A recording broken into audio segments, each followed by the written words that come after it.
The mansion's marble floors gleamed beneath the morning sun, but in the kitchen Anna's hands trembled as she scrubbed the counters. Her heart wasn't racing from the heavy workload, though it was endless. It was because of the tiny bundle wrapped in a faded blanket resting quietly in the corner. Her daughter, little Marisol. No one was supposed to know she was there. Anna had broken the rules, but she had no choice. For nearly a year, Anna had worked for the wealthy Devou family in their sprawling estate that felt more like a palace than a home. Chandeliers glittered from the ceilings, golden frames lined the walls, and silence echoed down the grand halls. The family's patriarch, Adrien Devou, was a self-made millionaire known for his ruthless business sense and icy demeanor. To him, time was money and emotions were distractions. He was the last person Anna wanted to discover her secret. That morning, though, she had no other option. With no neighbor to help and no money for childcare, she carried Marisol with her, whispering promises that they would get through the day unseen. Before I go further, if you believe in kindness, in second chances, and in the power of humanity even in the harshest places, please take a moment to like this video, comment your thoughts, share it with others, and subscribe to Kindness Corner. Your support helps us spread these stories to hearts around the world. Anna worked as quickly and quietly as she could, praying her baby wouldn't make a sound. But fate often tests us at the hardest moments. Just as Anna polished the silverware, she heard a soft coo followed by a giggle. Her heart stopped. She turned and saw Marisol sitting up, clapping her tiny hands. Anna rushed to hush her, but it was too late. Footsteps echoed across the marble hallway. Adrien Devou entered, sharply dressed in a navy suit, tablet in one hand, watch on the other. His eyes fell on the child. His brows knit. Anna froze, her lips trembling. She expected anger. She expected to be fired on the spot. But Adrien didn't shout. He crouched down slowly, his expensive suit brushing the floor, and looked into Marisol's eyes. The baby giggled again and reached out. Anna braced for the worst. Instead, Adrien extended his finger. The baby wrapped her tiny hand around it. And for the first time in years, a smile broke across his face, small, hesitant, but real. From that moment, something shifted. Over the next weeks, Adrien began to notice things. The way Anna worked tirelessly, often skipping meals just to finish her duties. The way Marisol's eyes lit up when Anna sang softly while cleaning. Slowly, Adrien began to join them.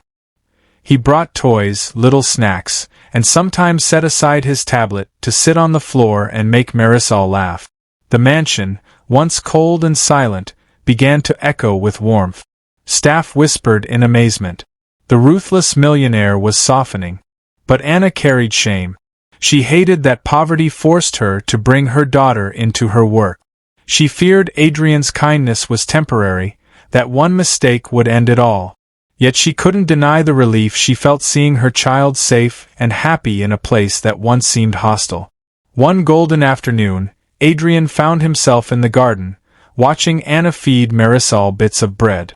Her apron was stained, her hair messy, but her eyes held a fierce, unbreakable love.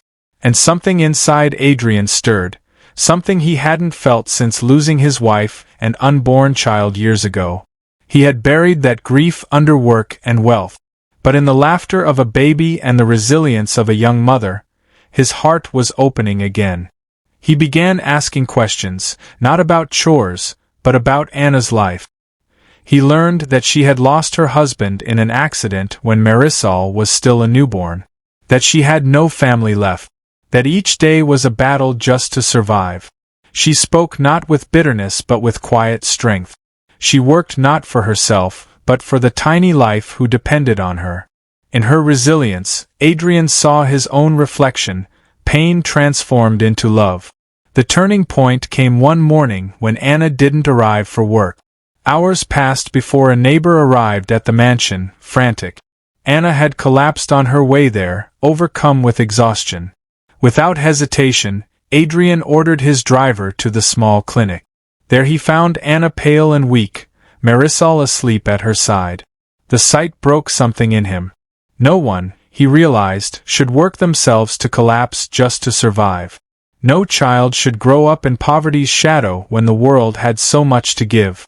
In that moment, Adrian made a decision.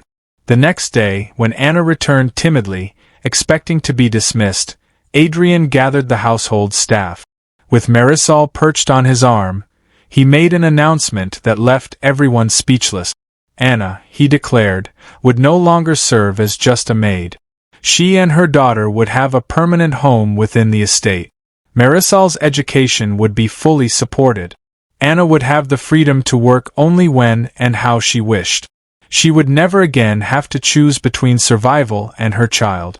Tears spilled down Anna's cheeks as she tried to thank him, but words failed. For the first time, she felt seen, not as a servant, not as a burden, but as a human being worthy of dignity. She hugged Marisol close, and the baby reached out toward Adrian, as if blessing him for his kindness. From that day forward, the Devou mansion was never the same. It wasn't just a place of wealth. It became a home filled with laughter, second chances, and compassion. Adrian Devou, once known only for his ruthless heart, was remembered for something far greater: his humanity. If this story touched your heart, please like, share, comment, and subscribe to channel. Every small act of engagement helps us bring more such stories to light. And before we end, tell us in the comments, what does kindness mean to you?